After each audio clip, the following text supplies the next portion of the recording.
Sababu kiwa kule kote vilivyokuwa vinafanywa kazi ilikuwa ni ndani yangu, ili kuweza kukaa sawa, ndipo matokeo yake yakatokee kwa nje. Kwa hiyo sasa watu wataanza, mimi nitaanza kusomeka kwa nje. Kusimama kwangu, uimara wangu wa kwenye wokovu utaanza kuonekana kwa nje. Yaani utachukua nafasi yake na nitaanza kuonekana kwa nje. Kwa sababu nitaonekana kwa nje jinsi gani ninavyojitoa kikamilifu katika kutii kwangu sasa. Kwamba siku hizi Salome alikuwa anachelewa kanisani, mara haji, mara anakuja, mara hivi. Lakini siku hizi namuona anawahi na kile ibada namuona anakuja. Yaani unaanza kuona tofauti ya jinsi alivyokuwa na jinsi alivyo. Lakini haya maneno matupu tunayokuwa nayo kwenye vinywa, alafu hakuna geuko lolote linaloonyesha. Kama hakuna geuko la ndani nje, ina maana hakuna geuko la njia. Ina maana sijaondoka kwenye njia mbovu. Kama siwezi kuonekana ndani yangu kumeonekana kwa nje kwamba nimegeuka na sasa niko tofauti, dalili hiyo ya kuondoka kwenye njia mbovu itaonekana kwenye mgeuko wangu wa ndani nje. Sasa jinsi nitakavyokuwa naenda nikigeuzwa ama nikigeuka ni kwa kutegemea ni kwa kiwango gani ni mimi niligeuka nikienda kwenye ule ubovu.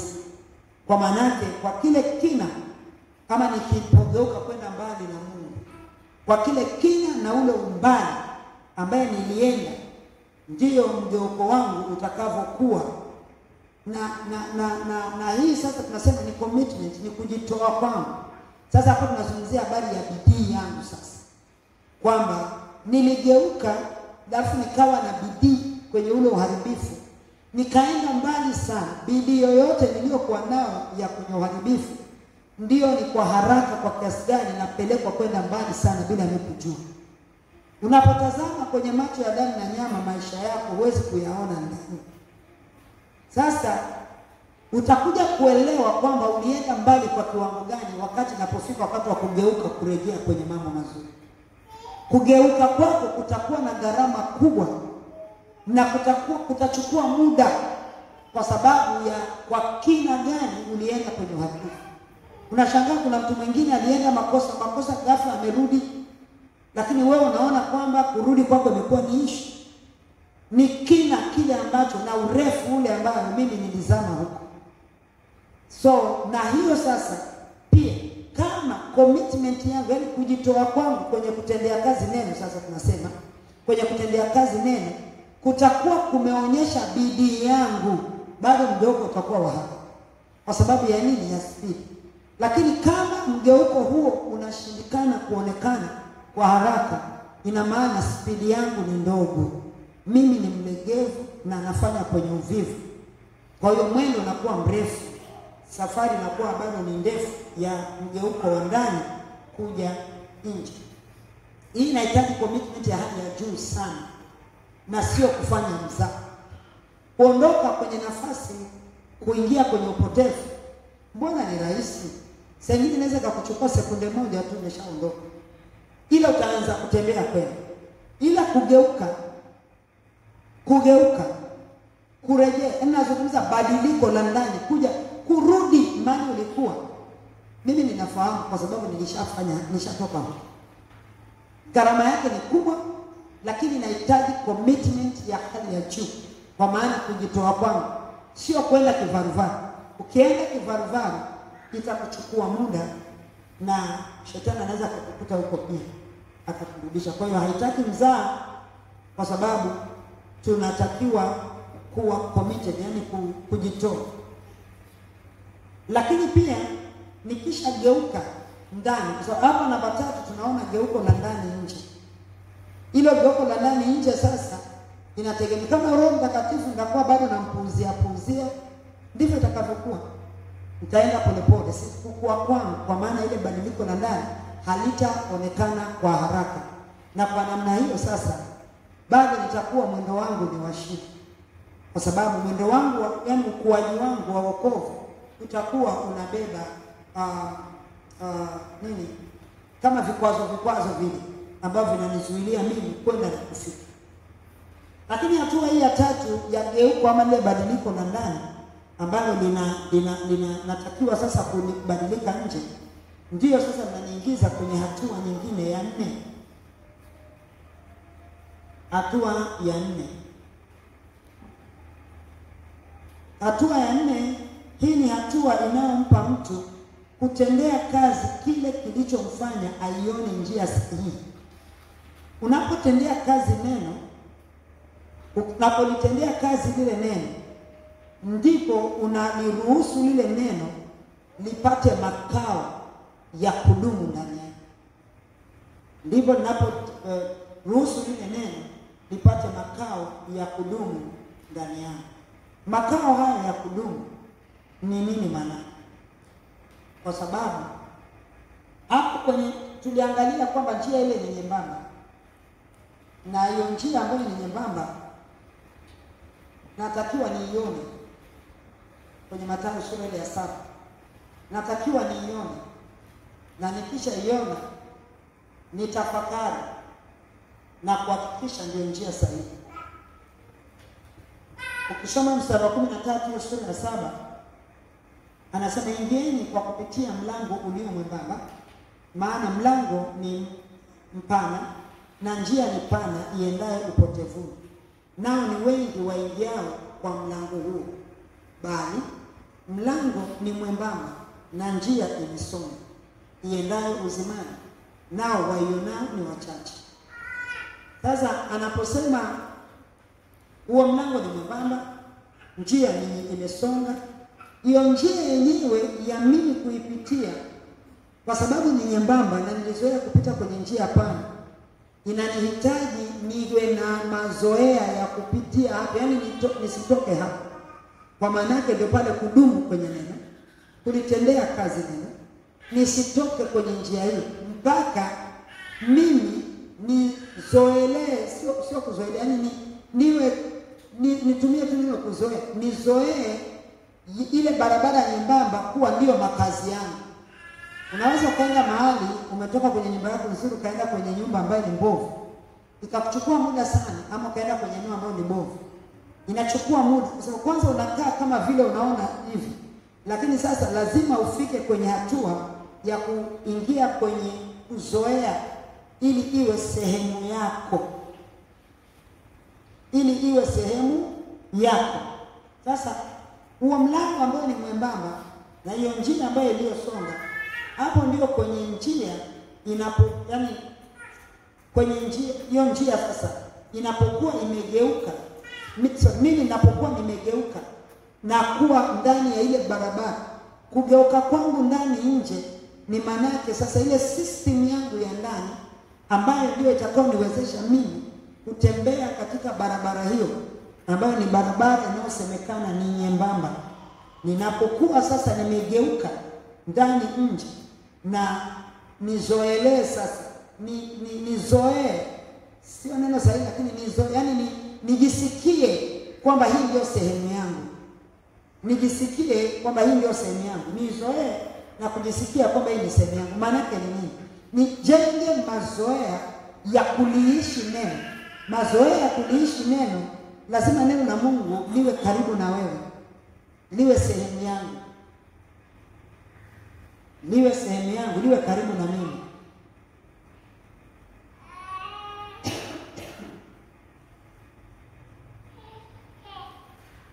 Niwe kwenye eneo hili, nijisikie kwamba hili ni eneo sahihi kwa mimi, kwa sababu hiyo ni barabara iliyosonga, barabara inayonipeleka mimi kuweza kupita kwenye lile lango ambalo bila mimi kuzoea ule ufinyo siwezi kupita pale kwenye lile lango.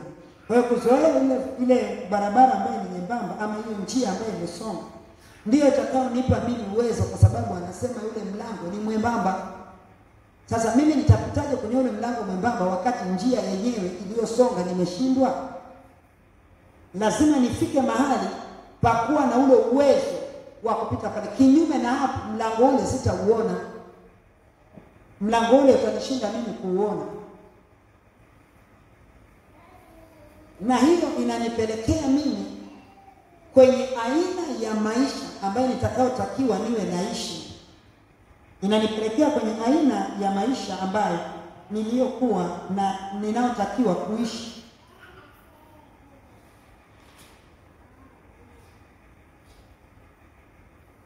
Njia ambayo nilikuwa natembea nayo mwanzoni, nilikuwa naishi wokovu wa kimwehu vile, wokovu wa kijambazi, wokovu wa kudanganya na kufanya vitu ambavyo havipo, wokovu wa kuishi maisha ya kuficha dhambi na kufanya mambo mengine ambayo hayafai. Sasa natakiwa niishi kulingana na kanuni za mahali hapo nilipo sasa, kwamba kanuni zinanitaka nini kwenye njia hii. Kwa hiyo niishi, alafu na sio niishi kwa kuona sasa hii ni nini, sasa hii ni nini. Niishi kwa furaha na amani, kwamba ninatakiwa kuyafanya mimi mtu niliyookoka na niyafanye. Ndio namna ya kupita kwenye ile njia. Ndio namna ya kupita kwenye hiyo njia.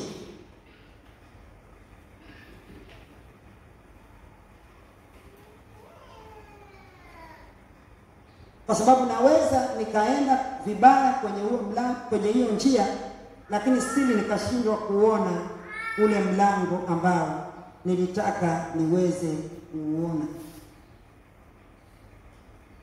Kwa sababu anasema mstari wa 15 sura hii ya 7, jihadharini na manabii wa uongo, watu wanaowajia wamevaa mavazi ya kondoo, walakini kwa ndani ni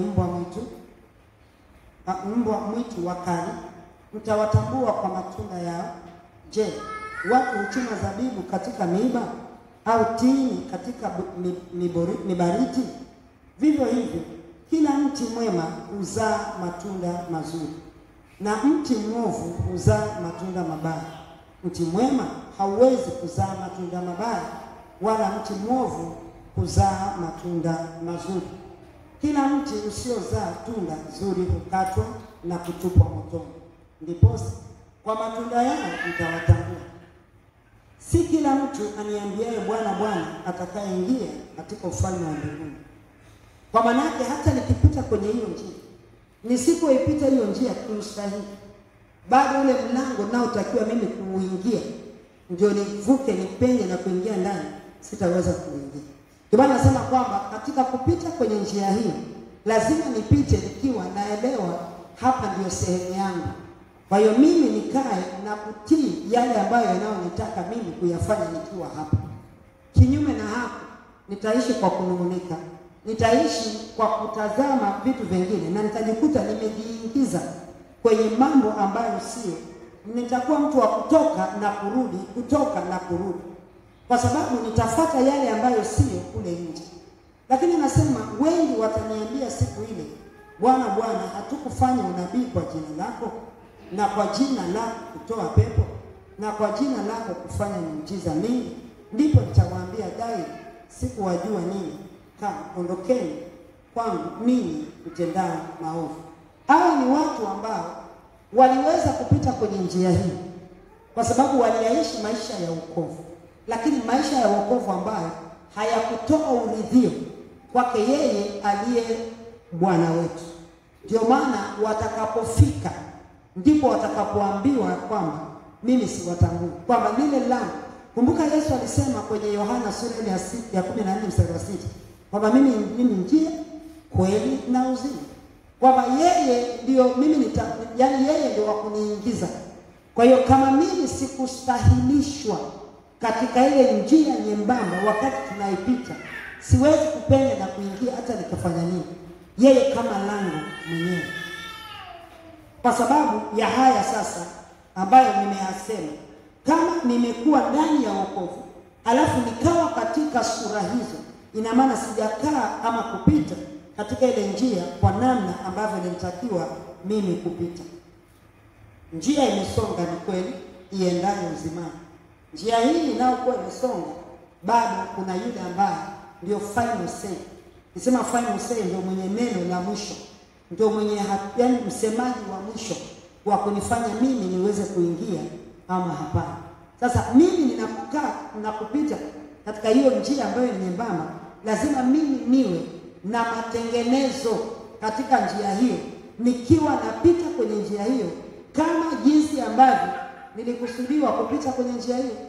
Baada ya njia zote ya jinsi zote zile ambazo nimekaa kule, nikahakikisha kwamba hiyo ndio njia sahihi. Sasa yanipasa mimi kukaa kwenye njia hiyo kama kanuni ya mahali hapo inavyonitaka mimi kukaa. Bwana Yesu asifiwe sana. Lakini bila hivyo nitakuja kukwama kule mbele. Sasa maisha yangu mimi ya wokovu yanahesabika na yeye ambaye ndiye final say, ama ndio mwenye njia, yani ndio niseme ndio njia, ndio mtu wa mwisho wa kuniingiza mimi.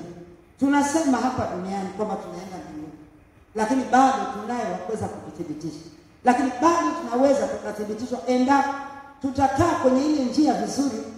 Kwa hiyo mahali palipo na kipimo chetu ni kwenye njia hiyo ambayo mimi niliacha na sasa nimerejelea. Kwa sasa nimerejelea, lazima nielewe kabisa ni namna gani natakiwa kuishi katika huo wokovu ambao ndio mimi nauita ni njia. Na nikisema habari ya njia, nazungumza habari ya wokovu. Kwamba maisha yetu yale ambayo natakiwa, hiyo ndio barabara, ndio njia, ndio hatua zangu ambazo nakwenda, lakini final ni lazima yeye atakuja kunikagua na kunithibitisha kwamba kweli nastahili kuingia. Sasa sheria, kanuni zote zilizoko mahali hapa lazima mimi nizikubali.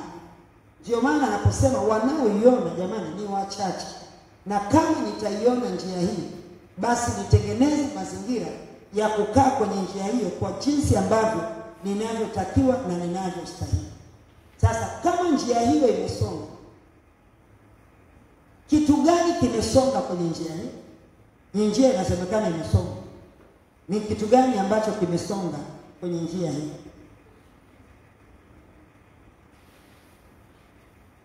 Kilichosonga kwenye njia hiyo, kwa maana njia imesonga, imebana sana. Kwa sababu kila kitu ambacho kinachonitaka mimi kuweza kukipata ndipo niweze kuingia, kupenya kwenye lile lango la kuingia, kipo hapa. Lakini sio wengi wanaotumia hayo, sio wengi wanaoingia hapo wenye uwezo wa kutumia chochote kile ambacho kilichoko huko ndani, kwa sababu ya ugumu wa mioyo ama ugumu wa namna gani ambavyo naweza nikatumia. Na shindwa kwa sababu kama ndani yangu mimi nitakuwa nimeshindwa kupata wepesi wa kupokea neno la Kristo hata niweze kulitendea kazi. Kwa sababu kwenye kutendea kazi sasa ndio kuhusika na hicho ambacho kimesonga. Kwa sababu ninapotendea kazi, njia ile inapanuka kwa ajili yangu. Ninapotendea kazi, njia inapanuka kwa ajili yangu. Ninaposhindwa kutendea kazi, njia inabaki imebana, njia inabaki imesonga. Njia inabaki imesonga kiasi ambacho mimi nakuwa siwezi kupita. Ni kweli nalifahamu neno, ni kweli nalijua neno, lakini nashindwa kupita hapa. Ndio sasa neno hili ambalo nalolijua ama ninalolijua ndio litaenda kunihukumu mimi siku ile ya mwisho. Lakini nilikuwa kwenye njia hii, lakini kwa sababu sikuweza kuchukua kile ambacho nilitakiwa kuchukua ili niweze kutendea kazi, japo nilikifahamu ni nini ninachokijua kupitia neno la Mungu, hata ndipo niweze kukufanyia kazi. Hicho ndio natakiwa nikichukue nifanyie kazi. Tunabaki kuwa watu wa kuomba omba, lakini tambua kwamba kuna kitu natakiwa kukifanyia kazi katika maisha yangu mimi, kwa sababu hesabu za hatua za mwenendo wa maisha yangu ndio zinahesabika kwenye mwendo wangu kwa wokovu. Ndio zinahesabika kwenye mwendo wangu wa wokovu. Lakini ili niweze sasa kufikia hiyo hatua ya kuweza kutambua natakiwa kutendea kazi hivi, kutendea kazi maana yake natakiwa kufanya nini, na hilo neno natakiwa mimi nilifanyie nini, nilifanyaje kazi. Lazima nyaya ziwe connected kwenye ubongo wangu, kwa sababu kama kule ndani kulikuwa vibaya, nimekuja nimeiona na nimeingia kwenye hiyo njia, nitashindwa namna ya kutendea kazi. Ndio pale unaona utasoma neno, utalijua neno, lakini namna gani ya kuliingiza kwenye utendaji inakuwa ngumu kwangu. Lazima connection yangu ya ndani iweze kuconnect vizuri na ufalme wa Mungu. Sasa kama connection yangu ya ndani ya utendaji wangu, kwa maana nikizungumza habari ya kuconnect nyaya kwenye ubongo, kama ambavyo tunasema habari za wale robot, kama moyo wangu, ambapo sasa ni hatua ya 5 hiyo, moyo ili iweze kufunction vizuri kule ndani ya ile njia ambayo ni nyembamba, ambayo imesonga, lazima ufahamu wangu uwe umekuwa mzuri. Lazima ufahamu wangu uwe umekuwa mzuri, kwa maana yake ni kwamba connection ya nyaya za sehemu nyingine na ubongo ziwe zimeconnect. Kwa maana yake mwili wangu uhakikishe umetiwa ganzi. Mwili unatiwa ganzi kwa sababu connection imeconnect. Ukiona mwili bado umekaa na shida, bado hujaconnect. Kwa hiyo hata unapokuwa kwenye ile njia ambayo imesonga, kutakuwa na uzito na ugumu wa kutendea kazi yale ambayo unayotakiwa kutendea kazi katika eneo hili. Kwa hiyo ubongo wangu, kile ambacho kinaniambia, kama tulivyosema siku zile ya kwamba ubongo wangu ndio unaniambia ya kwamba usiguse hii, sio ya kwako. Sasa ndio iwe imekuwa connected, ndipo itakayoniambia kwamba fanya hivi. Kwa sababu hiyo system lazima iwe connected. Sio rohoni peke yake kuwa kunafanya kazi. Nafsi yangu iwe imefunguliwa na mwili wangu uwe umefunguliwa, ndipo sasa hata nitakaposikia kwamba naambiwa fanyia hivi, ubongo wangu utakamata. Na ubongo wangu sasa ukisha kamata, nitakuwa nimeelewa, kwa sababu nimepewa instructions, nimepewa maagizo, nitaelewa nini natakiwa kufanya. Kweli hili jambo ni jambo linaumiza sana kwa kanisa, kwa sababu tuko wazuri sana kwenye kuomba sana, na ingekuwa maombi peke yake yanafanya kazi, tusingekuwa kama tulivyo. Lakini kuna mahali ambapo sisi tumekwama, na hapo mahali tumekwama sasa, kwa hatua hii ya namba 5, ni namna gani mimi nitaita nyaya, ni namna gani nyaya zangu za kwenye ubongo zimeconnect na kila mahali kwangu, kiasi ambacho nikisikia rohoni niweze kuelewa na kutenda katika mwili. Kwa sababu utasikia rohoni, ndio utakuja kwenye nafsi, ndipo itapenya kwenye ubongo, ndipo mwili unaingia kwenye kutenda. Sasa inapofika mahali sisi ni kanisa, tuwafanya tofauti, tuwatenda tofauti, ama hatutendi, tuna shida mahali. Na hiyo ndio ambayo tunatamani Bwana tusaidie, ili tuweze kuconnect, iwe ni rahisi. Alafu kile kinachoonekana ama tunachokisema kwamba hakiwezekani, ndio tutajua kwamba hakiwezekani ama kinawezekana. Kwa sababu ukishakuwa connected, Bwana ndiye atakayefanya. Bwana Yesu asifiwe sana. Kwa hiyo kwa jinsi hiyo, mpaka hapa hii sehemu ya 5 ambayo tokea juzi ile nilikuwa nimetamani nifike, tunaona kwamba kuna maombi ambayo tunaweza tukayafanya. Salamu tutuongoza kwenye maombi. Kuna maombi ambayo tunaweza tukayafanya. Tunatamani sasa tumefika kwenye ile njia ambayo imesonga ni nyembamba, lakini bado hatuwezi kupita hapa. Lakini tunataka tupite, ili tuweze tukafike mahali ambapo tutapata interest, tutapata upenyo wa kuweza kuingia ndani.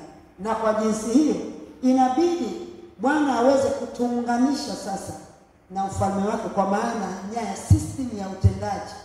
Kwa sababu system ya utendaji ikiwa mbovu, nimesema system yangu ya utendaji ndani ikiwa mbovu, maisha yangu ya nje yatakuwa mabovu. Na system ya utendaji wangu ya ndani yakiwa mazuri, maisha yangu ya nje yatakuwa mazuri. Sasa tunataka maisha yetu ya nje yawe mazuri. Tunataka ninapomsikia Roho wa Mungu akisema mwili wangu uweze kutekeleza, lakini inakuwaje mwili wangu unashindwa kutekeleza? Shida iko wapi? Tunataka huo muungano sasa. Bwana Yesu asifiwe sana. Kwa hiyo tufike mahali kwa ajili ya kuweza kuingia katika hatua nyingine, kwa sababu bila hivyo tunakuwa sio watendaji wa neno, na tunajikuta kwamba tunaishi katika ugumu wa wokovu. Kwa sababu ugumu wa wokovu, yaani ugumu wa maisha ya wokovu wetu, unatokana na mwili kushindwa kufunction, mwili kushindwa kutendea kazi yale ambayo mwili unatakiwa kutendea kazi. Lakini tunataka sasa mwili uweze kutendea kazi. na huo mwili lazima tupate hiyo connection. Mwili lazima uingie mahali pa kutendea kazi, na mwili lazima, ili uweze kutenda kazi, lazima tupate ile connection. Hiyo ndio tunaitaka na tunatamani Bwana atusaidie. Roho Mungu aweze kutusaidia, aweze kutuunganisha.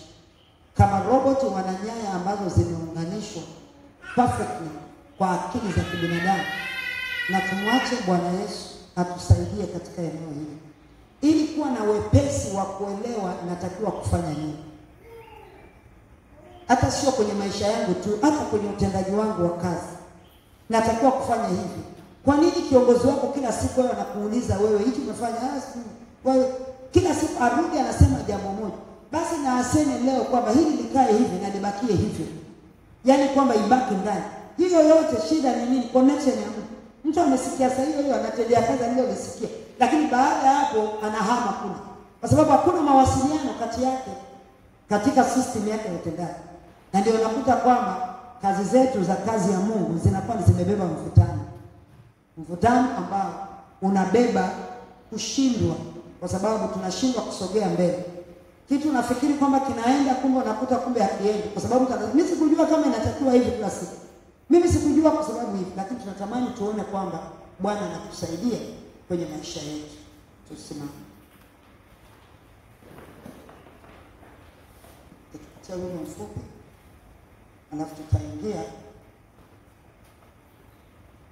Kuna kitu nakitamani sana. Kuna ule wepesi, kuna speed fulani natamani ule wepesi kwanza wa kumuelewa. Alafu wepesi wa kuchukua na kutendea, kuact. Hiyo ndio tunahitaji. Haiwezekani sisi wana wa nuru tuwe ndio tuko katika hali fulani. Si kweli, kuna mahali pamekaa vibaya. Lakini tunataka Bwana, na kwa sababu amekusudia, basi atutengenezee mazingira mazuri ambayo yatatusaidia sisi kwenye mwendo wetu huko. Kwa nini inaonekana sisi tuliookoka ndio kama watu tusiofaa? Hapana. Hapana. Tunatamani kuona neema yake Mungu ambayo anayoiachia na maarifa yake yanaonekana ya kutenda kazi ndani yetu katika uhalisia wake. Nimekosa, nitakuwa nimekosa na natakiwa kufanya nini? Na nifanye, ni act, niondoke hapo niendelee. Maana Yesu asifiwe sana. Nimeagizwa, natakiwa nielewe nimeagizwa kufanya nini. Niondoke hapo niende.